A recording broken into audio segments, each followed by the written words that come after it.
Hi dears, welcome back. ഇന്ന് നല്ല crispy ആയിട്ടുള്ള ഒരു ഈവനിങ് സ്നാക്കിൻ്റെ റെസിപ്പിയാണ് പരിചയപ്പെടുത്തുന്നത്. അപ്പോൾ ചിപ്സൊക്കെ പോലെ കുറിക്കാൻ പറ്റിയ കുട്ടികളുടെയൊക്കെ ഫേവറേറ്റ് ആയിട്ടുള്ള ഒരു ഐറ്റമാണ്. പിന്നെ ഇതിന് കൂടുതൽ ഇൻഗ്രീഡിയൻസ് ഒന്നും ആവശ്യമില്ല. എളുപ്പത്തിൽ ഉണ്ടാക്കിയെടുക്കാൻ പറ്റിയ ഈ ഒരു സ്നാക്ക് സ്പൈസി ആയിട്ടും മധുരമുള്ളതായിട്ടൊക്കെ ഉണ്ടാക്കിയെടുക്കാം. അപ്പോൾ വീഡിയോയിലേക്ക് കിടക്കുന്നതിന് മുമ്പ് ചാനൽ സബ്സ്ക്രൈബ് ചെയ്യാത്തവരുണ്ടെങ്കിൽ സബ്സ്ക്രൈബ് ചെയ്യാൻ മറക്കരുത്. തൊട്ടടുത്തുള്ള ബെല്ലൈക്കണും കൂടെ ഒന്ന് ക്ലിക്ക് ചെയ്യുകയാണെങ്കിൽ ഇനി ഞാൻ പുതിയ വീഡിയോസ് ഇടുമ്പോൾ അതിൻ്റെ നോട്ടിഫിക്കേഷൻസൊക്കെ പെട്ടെന്ന് തന്നെ കിട്ടുകയും ചെയ്യും. അപ്പോൾ ഈ ഒരു ചിപ്സ് തയ്യാറാക്കാൻ വേണ്ടി ആദ്യം തന്നെ 1 കപ്പ് റവ എടുത്തിട്ടുണ്ട്. ഇനി ഇതൊരു മിക്സിയുടെ ജാറിലേക്ക് ഇട്ടിട്ട് ഒന്ന് പൊടിച്ചെടുക്കാം. റവ പൊടിച്ചെടുക്കുമ്പോൾ നല്ല ഫൈനായിട്ട് കിട്ടുമൊന്നുമില്ല, ചെറുതായിട്ടൊക്കെ തരി അതിലുണ്ടാവും. അപ്പോൾ അതുപോലെ മതി, നല്ല ഫൈനായിട്ട് പൊടിച്ചെടുക്കേണ്ട ആവശ്യമില്ല. പൊടിച്ചു വച്ചിട്ടുള്ള ഈ ഒരു റവ ഒരു ബൗളിലേക്ക് മാറ്റാം. പിന്നെ ഇതിലേക്ക് 1/2 ടേബിൾ സ്പൂൺ മുളക് പൊടി ചേർത്ത് കൊടുക്കാം. പിന്നെ ഒരു 1/4 ടേബിൾ സ്പൂൺ കരിഞ്ജീരകം കൂടെ ചേർത്ത് കൊടുക്കുന്നുണ്ട്. ഇത് ഓപ്ഷനിലാണ്, നിർബന്ധമൊന്നുമില്ല. ഇനി ഇതിനു പകരം കറുത്ത എള്ളുണ്ടെങ്കിൽ അതായാലും മതി. ഇനി ഇത് രണ്ടും ഇല്ലെങ്കിലും കുഴപ്പമൊന്നുമില്ല. പിന്നെ പാകത്തിനൊരു നുള്ള് ഉപ്പും കൂടെ ചേർത്തിട്ടുണ്ടായിരുന്നു, അത് റെക്കോർഡായിട്ടുണ്ടായിരുന്നില്ല. എന്നിട്ട് ഇതിലേക്ക് പാകത്തിന് വെള്ളം ഒഴിച്ചിട്ട് നമ്മൾ പൂരിക്കൊക്കെ കുഴച്ചെടുക്കുന്ന രീതിയിൽ നന്നായിട്ടൊന്ന് കുഴച്ചെടുക്കാം.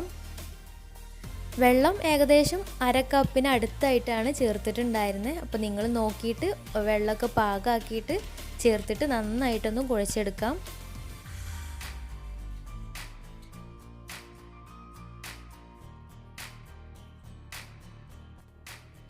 അപ്പോൾ മാവ് നല്ല സോഫ്റ്റായിട്ട് നന്നായിട്ട് തന്നെ കുഴച്ചെടുത്തിട്ടുണ്ട്. ഇനി ഇത് 2 ബോൾസാക്കി മാറ്റാം.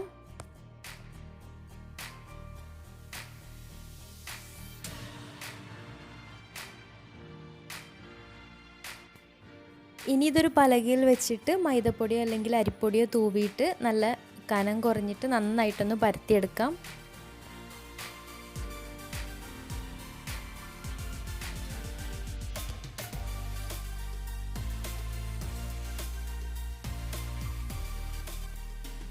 പരത്തിയെടുക്കുമ്പോൾ നല്ല കനം കുറഞ്ഞിട്ട് തന്നെ പരത്തിയെടുക്കാൻ ശ്രദ്ധിക്കുക, എന്നാലേ നല്ല ക്രിസ്പി ആയിട്ട് കിട്ടുകയുള്ളൂ. പരത്തി കഴിഞ്ഞാൽ ചെറിയൊരു ബോട്ടിലിൻ്റെ അടപ്പെടുത്ത് ഇതുപോലെ കട്ട് ചെയ്തെടുക്കാം. അപ്പോൾ നിങ്ങൾക്ക് ഇഷ്ടമുള്ള ഷേപ്പിൽ കട്ട് ചെയ്തെടുക്കാം. ഈ ഒരു രീതിയിൽ മധുരമുള്ളതും ഉണ്ടാക്കിയെടുക്കാം. അപ്പോൾ മുളക് പൊടിക്ക് പകരം കുറച്ച് പഞ്ചസാരയും ഏലക്കാപ്പൊടിയും ചേർത്തിട്ട് ഇതുപോലെ ഉണ്ടാക്കിയെടുക്കാം. അതും നല്ല ടേസ്റ്റിയാണ്. ഇനി ബാക്കിയുള്ളതും ഇതുപോലെ കട്ട് ചെയ്തെടുക്കാം. അപ്പോൾ ഇത് കട്ട് ചെയ്ത് മാറ്റിയതിന് ശേഷം ബാക്കി വേസ്റ്റായിട്ട് വരുന്ന മാവ് ഒന്നും കൂടെ ഉരുട്ടിയെടുത്ത് പരത്തിയതിന് ശേഷം ഇഷ്ടമുള്ള രീതിയിൽ കട്ട് ചെയ്തെടുക്കാം. അത് വേണമെങ്കിൽ കത്തി വെച്ചിട്ട് ഡയമണ്ട് ഷേപ്പിലോ ഏതെങ്കിലും ഷേപ്പിൽ കട്ട് ചെയ്തെടുത്താലും മതി. ഇനി ഇതെല്ലാം കൂടെ ഒന്ന് ഫ്രൈ ചെയ്തെടുക്കണം. അതിനായിട്ടൊരു ചീനച്ചട്ടി സ്റ്റൗവിൽ വെച്ചിട്ട് ചൂടായി വരുമ്പോൾ അതിലേക്ക് ഓയിൽ ഒഴിച്ചു കൊടുക്കാം. ഓയിൽ നന്നായിട്ട് ചൂടായി വന്നാൽ അതിലേക്ക് ഓരോന്നായിട്ട് ഇട്ട് കൊടുക്കാം. ഇത് നന്നായിട്ട് തന്നെ പൊങ്ങി വരും. അപ്പോൾ ഒരു മീഡിയം ടു ഹൈ ഫ്ലെയിമിൽ ഇട്ടിട്ട് ഫ്രൈ ചെയ്തെടുക്കാം. എന്നിട്ട് അങ്ങോട്ടും ഇങ്ങോട്ടും തിരിച്ചും മറിച്ചൊക്കെ ഇളക്കി കൊടുത്തതിന് ശേഷം ചെറുതായിട്ടൊന്ന് കളറ് മാറിയാൽ കോരിയെടുക്കാം, എണ്ണയിൽ നിന്ന് മാറ്റാം. പത്തിരി നല്ല കനം കുറച്ച് പരത്തിയെടുത്താൽ മാത്രമേ നല്ല ക്രിസ്പി ആയിട്ട് കിട്ടുകയുള്ളൂ. ഇത് നല്ല കറുമുറായിരിക്കുന്ന ഒരു സ്നാക്കാണ്. പിന്നെ ഇത് പെട്ടെന്ന് തന്നെ വെന്ത് കിട്ടും, പെട്ടെന്ന് ആയി കിട്ടും. അപ്പോൾ എല്ലാ പത്തിരി കട്ട് ചെയ്തെടുത്തതിന് ശേഷം മാത്രം ഫ്രൈ ചെയ്യാൻ വേണ്ടി വെക്കുക. അപ്പോൾ ഇനി ബാക്കിയുള്ളതും ഇതുപോലെ ഫ്രൈ ചെയ്തെടുക്കാം. നല്ല ടേസ്റ്റി ആയിട്ടുള്ളൊരു സ്നാക്കാണ്, നല്ല എളുപ്പമാണ് ഉണ്ടാക്കിയെടുക്കാൻ.